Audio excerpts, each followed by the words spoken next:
అందరికీ నమస్కారం అండి. నా పేరు నిర్మల, మా ఆయన గారి పేరు ఆంజనేయులు. మాకిద్దరు పిల్లలు.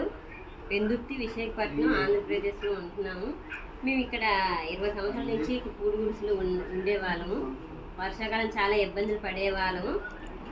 వాలంటీర్ గారు వచ్చి ప్రధానమంత్రి ఆవాస్ యోజన పథకం ఉందనేసి చెప్పడం జరిగిందండి. కేంద్ర ప్రభుత్వం 1,50,000, రాష్ట్ర ప్రభుత్వం 30,000.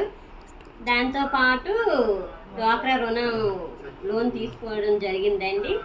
ఆ డబ్బులతో వచ్చిన డబ్బులతో మేము అనమాట చక్కగా ఇల్లు నిర్మించుకోవడం జరిగిందండి. ఇది మా హాలు,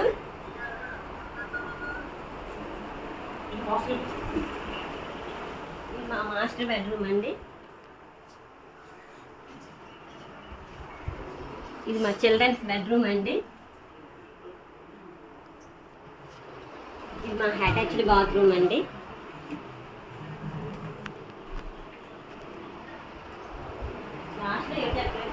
ఇది మా కిచెన్ అండి. Thank you Modi sir, thank you PM sir, thank you CM sir.